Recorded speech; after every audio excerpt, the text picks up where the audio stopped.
I, for my part, owe you an apology. When last we met, I did willingly loose an arrow at your heart. Can you forgive me?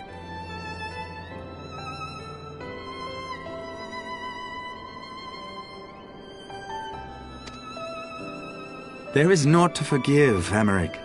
You but acted in defense of Ishgard, as is your duty.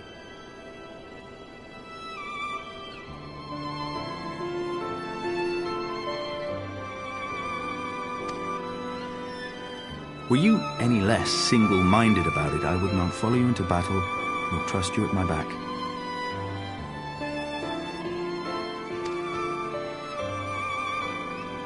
Besides, I had come to the selfsame conclusion, that I would have to perish for Nidhogg to be stopped. So let us dispense with the hand-wringing. I have heard enough mewling for one day. Oh!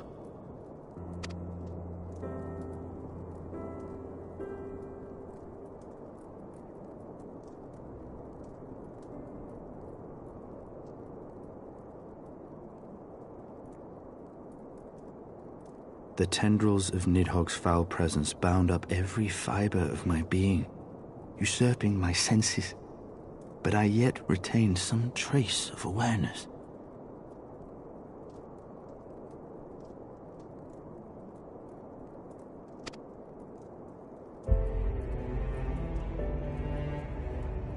The worm's mind was as a vast and tumultuous sea. Endlessly its black waters churned, his grief and despair at Ratatoska's murder never calming, never receding. Driven by this surging current came wave upon wave of unrelenting rancor. It was the very image of my own heart. There I saw the dark reflection of the hatred I felt after Nidhogg slew my family, when no path remained save vengeance against dragonkind.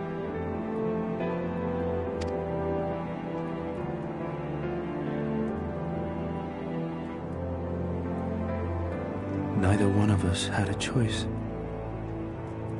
But I was blessed with something Nidhogg was not. Comrades and teachers to console and admonish me.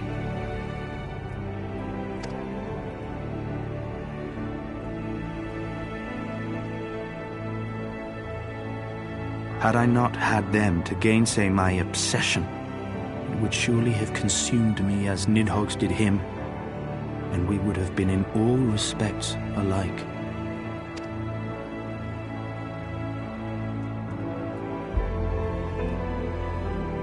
Though his shade is banished, his spirit scattered upon the sea of clouds, I feel no joy at his passing.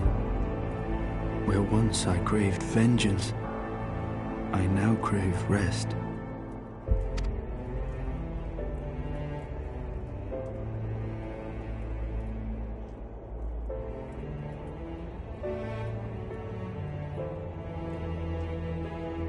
Lord Commander, my hunt is at an end. I would lay down the mantle of Azure Dragoon.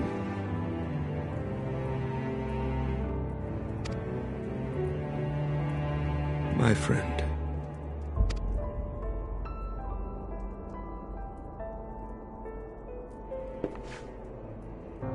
He has tired himself with too many words. I doubt not that he will make a full recovery, but he must be allowed some few days of quiet.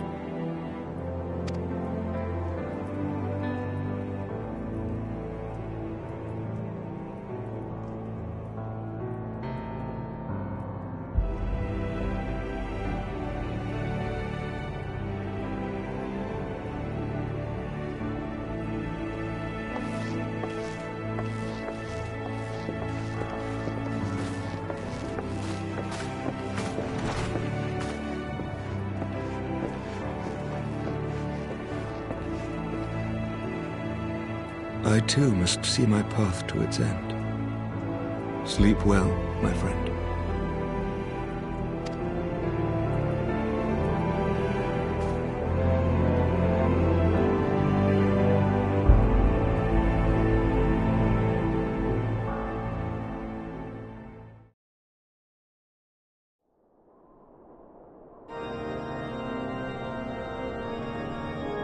Following the battle with Nidhogg on the Steps of Faith, Sir Emeric called an assembly that he might make his final proclamation as acting head of state.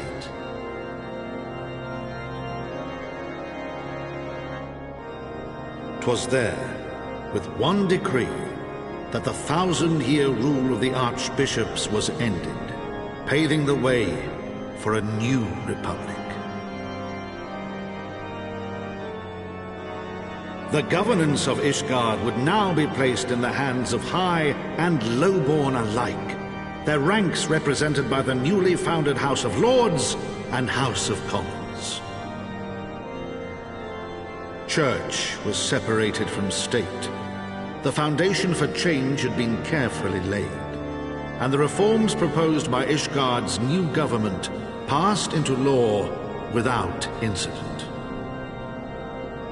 His duty done, Emeric de Burrell gladly stepped down from the Archbishop's dais, only to be raised unto the highest seat in the House of Lords.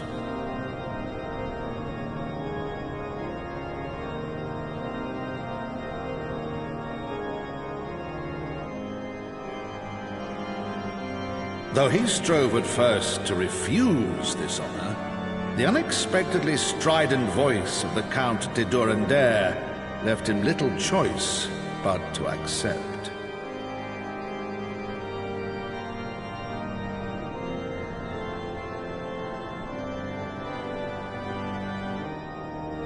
And so it was that the winds of gentle revolution came to stir.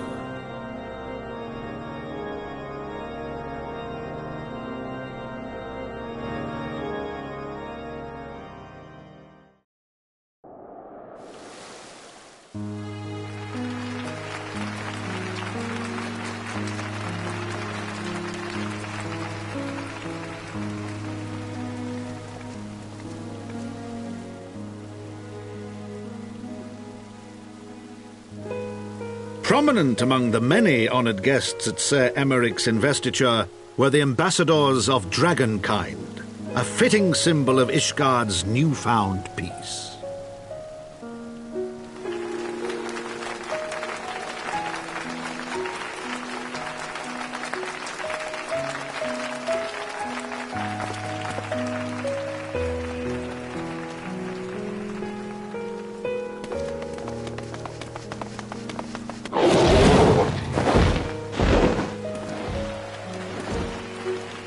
The people looked on in awe as he soared through the heavens on Dragonback, and by their cheers did they hail him an azure dragoon for a new age.